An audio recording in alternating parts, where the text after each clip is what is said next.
Hello everyone, আজকে আমাদের আলোচনার বিষয়বস্তু হচ্ছে ইউজিং কশাস ল্যাঙ্গুয়েজেস। আইএলস রাইটিংয়ের ক্ষেত্রে অথবা যে কোনো রাইটিংয়ের ক্ষেত্রে ছোট্ট একটা টপিক, বাট এটা অনেক বেশি পরিমাণে important.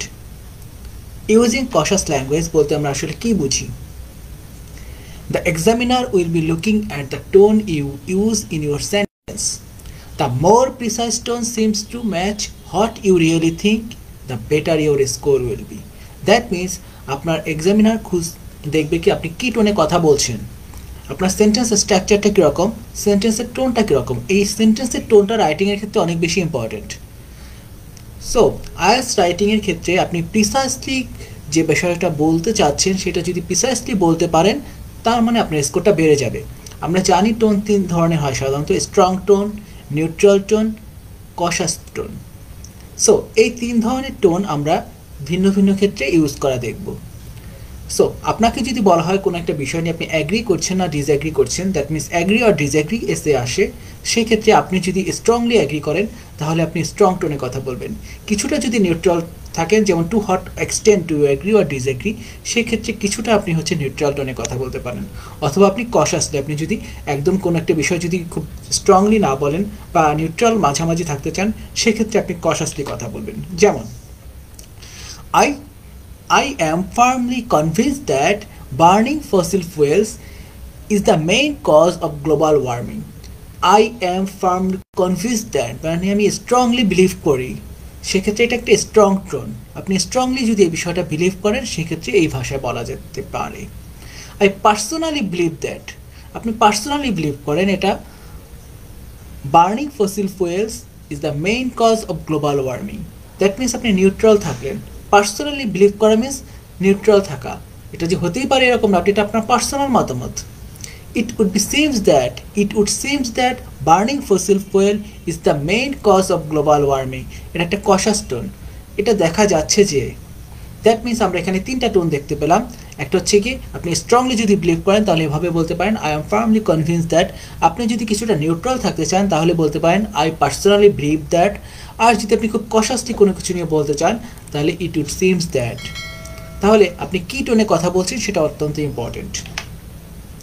Using কশাস language shows that you are not claiming that what you write is an absolute truth or an undeniable fact. That means আপনি যদি কশাস ল্যাঙ্গুয়েজ ইউজ করেন তাহলে যে বিষয়টা দাঁড়ায়, যে বিষয়টা নিয়ে আপনি বলতে চাচ্ছেন সেটা হয়তো অ্যাবসলিউট ট্রুথ না অথবা আনডিনায়েবল ফ্যাক্ট না। সেক্ষেত্রে এইসব ক্ষেত্রে কথা বলার জন্য আপনি কিছুটা কশাস ল্যাঙ্গুয়েজ ইউজ করাটা বেটার। যেমন watching violent film can harm young children. Violent film দেখলে সেটা ইয়ং চিলড্রেনদের ক্ষতি করতে পারে। ওয়াচিং ভায়োলেন্ট ফিল্ম মাইট হার্ম ইয়ং চিলড্রেন, সেক্ষেত্রে আগের সেন্টেন্স থেকে আমরা কিছুটা কশাসলি চলে আসলাম। দ্যাট মিনস যখন আমরা বলছি ক্যান হার্ম, তার মানে সব ভায়োলেন্ট ফিল্মই চিলড্রেনদের ক্ষতি করছে। মাইট হার্ম মানে ক্ষতি করতে পারে, কিছুটা আমরা কশাসলি বললাম। It is possible that watching violent films harm young children. It is possible that, আরও কিছুটা কশাসলি বলছি, এটা হতে পারে, এটা সম্ভব যে ভায়োলেন্ট ফিল্ম দেখলে চিলড্রেনদের ক্ষতি হতে পারে। Watching violent films probably harms young children. Probably harms, that means সম্ভাবনা আছে। ইট is widely agreed that watching violent films harm young children. এটা সর্বজন স্বীকৃত যে ভায়োলেন্ট ফিল্ম দেখলে চিলড্রেনদের ক্ষতি হবে। দ্যাট মিনস আপনি কী ভাষায় কথা বলছেন সেটা অত্যন্ত ইম্পর্টেন্ট, আপনার টোনটা ইম্পর্টেন্ট। চলো টোনটা আমরা কীভাবে নির্ধারণ করব? আমরা টোনটা নির্ধারণ করবো, আপনি যদি স্ট্রংলি বলেন তাহলে একদম যদি অ্যাবসোলিউট ট্রুথ হয় সেক্ষেত্রে ক্যান হার্ম, কিছুটা যদি সরে আসি আমরা মাইট হার্ম, সবচেয়ে বেস্ট হয় ইট ইজ ওয়াইডলি এগ্রিড দ্যাট। আমি যখন এই ধরনের ভাষায় কথা বলবো তার মানে হচ্ছে কি এটা সম্ভব না। কিন্তু সব চিলড্রেনের ক্ষেত্রে কি ভায়োলেন্ট ফিল্ম দেখলেই ক্ষতি হচ্ছে না, আসলে কিছু কিছু ক্ষেত্রে হয়তো ক্ষতি হচ্ছে। সেই জন্য আমরা এই বিষয়টা কশাসলি বলাটা বেটার। সো আপনি কশাসলি যখন বলবেন তখন এই ল্যাঙ্গুয়েজটা আপনাকে নির্ধারণ করে নিতে হবে কীভাবে বলছেন। হাউ টু এক্সপ্রেস অনসেলফ কশাসলি, কীভাবে একজন নিজেকে কশাসলি এক্সপ্রেস করতে পারে, সেই জন্য আমরা কিছু অ্যাডভার্ব ইউজ করতে পারি, যেটাকে আমরা বলি sometimes, generally, usually. That means এই জিনিসগুলো কিছু কিছু ক্ষেত্রে ঘটে, সব ক্ষেত্রেই ঘটবে এরকম না। Teenager prefer chatting online to do homework. টিনেজাররা কী করে? অনলাইনে চ্যাটিং করে হোমওয়ার্ক করার জন্য। সেটা কি সবসময় করে? সবসময় নাও করতে পারে। সেই জন্য আমরা কী বলি? Teenager often prefer chatting online to do homework যেটা often makes the sentence less strong আপনি এই oftenটা ইউজ করার ফলে আমরা সেন্টেন্সটা কিছুটা স্ট্রেংথ হারালো সো আমরা কিছু মডাল ইউজ করেও আমরা কিছুটা কশাসলি কথা বলতে পারি যেমন media violence has a greater impact on our emotion than on our behaviour media violence একটা গ্রেট ইম্প্যাক্ট আছে আমাদের ইমোশনের প্রতি তাহলে আমরা এই সেন্টেন্সটাকে যদি কিছুটা দুর্বল করতে চাই কশাসলি বলতে চাই তাহলে কিভাবে বলতে পারি মে হ্যাভ মিডিয়া ভায়োলেন্সের সবসময় যে ইম্প্যাক্ট থাকে এরকম না মে হ্যাভ দ্বারা আমরা সেন্টেন্সটাকে কিছুটা দুর্বল করে দিলাম Using models such as can, could, may, might, would is a very effective way to reducing the strength of our assertion.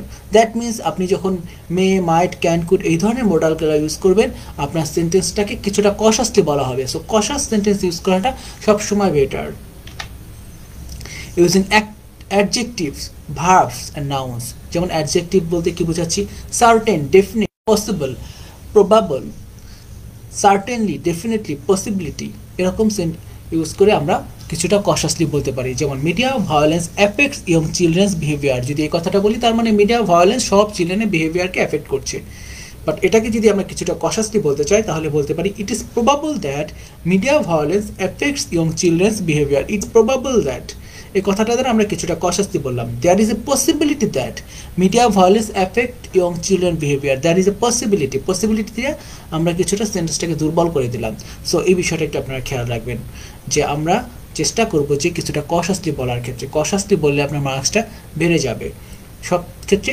Universal truth না হলে আমরা সব ক্ষেত্রে চেষ্টা করব কিছুটা কশাস সেন্টেন্স ইউজ করার জন্য how to express answer cautiously কি ক্ষেত্রে using there or impersonal it যেমন adult have difficulty keeping abreast of technological change adultদের কি একটা ডিফিকাল্টি আছে টেকনোলজিক্যাল চেঞ্জের সাথে নিজেদের খাপ খাইয়ে নেওয়ার জন্য there is a common belief that adults have difficulty keeping abreast of technological changes এই যে there is a common belief that এটা দিয়ে আমরা সেন্টেন্সটাকে কিছুটা কশাসলি বললাম it is commonly believed that এটা দিয়ে আমরা সেন্টেন্সটাকে কিছুটা কশাস করতে পারি if the aim of your body paragraph is to present your view you should not use such a statement as presented above. However, of your aim is to discuss what other people think.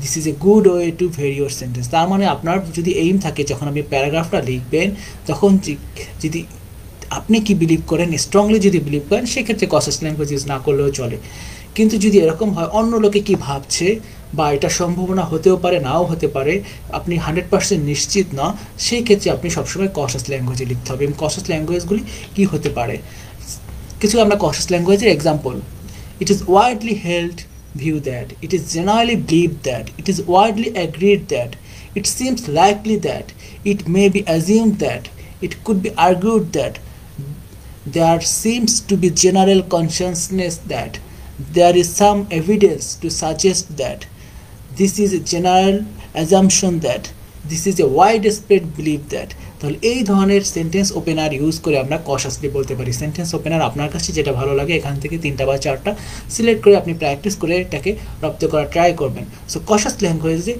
Apply করাটা better important reminder using কশাস language is not a way of making your writing style more interesting or more varied. Rather, it is the way of adjusting with subtlety of the strength of the claim you make. There are times when a strong tone is entirely appropriate, especially if you have convincing example to support the claims you make. কশাস language use করাটা আপনার লেখার স্টাইলকেই শুধু বাড়াবে না এটা আপনার লেখার মাঝে একটা ভিন্নতা নিয়ে আসবে বাট এই কশাস ল্যাঙ্গুয়েজটা আপনি যদি স্ট্রংলি কোনো কিছু অ্যাপ্রিসিয়েট করেন বা স্ট্রংলি যেটা ইউনিভার্সাল ট্রুথ হয়ে থাকে সেক্ষেত্রে আপনি না ইউজ করলেও চলে বাট এক্সাম্পল এবং সেক্ষেত্রে আপনাকে অবশ্যই সাপোর্টিভ এক্সাম্পল দিয়ে সেটা ক্লেমটাকে প্রতিষ্ঠা করতে হবে on the other hand overusing cautious language can give the impression that you do not want to take responsibility for the claims you make or even if you have no clear opinion about the issue under the discussion. That means আপনি যদি সবসময় cautious language use করে থাকেন বেশি পরিমাণ তার মানে কি আপনি কোনো বিষয় সম্পর্কে রেসপন্সিবিলিটি নিতে যাচ্ছেন না দ্যাট মিনস সব ক্ষেত্রেই cautious language ইউজ করাটা বেটার না আপনি যখন কোনো এক্সাম্পল দেবেন কোনো একটা বিষয় নিয়ে পাবলিকের ধারণা বলবেন তখন হয়তো cautious language ইউজ করতে পারেন কিন্তু প্রতিটা ক্ষেত্রে আপনি প্রত্যেকটা সেন্টেন্সেই যদি cautious language ইউজ করেন সেই ক্ষেত্রে কিন্তু এটা আবার একটা ব্যাড ইমপ্রেশন নিয়ে আসবে। সো কশাস ল্যাঙ্গুয়েজ আমরা ইউজ করবো, বাট প্রপার জায়গায় ইউজ করবো। Thank you everyone, thank you all. আশা করি আমাদের নেক্সট ভিডিওতে আবার সবার সাথে দেখা হবে। সো সুস্থ থাকবেন, ভালো থাকবেন।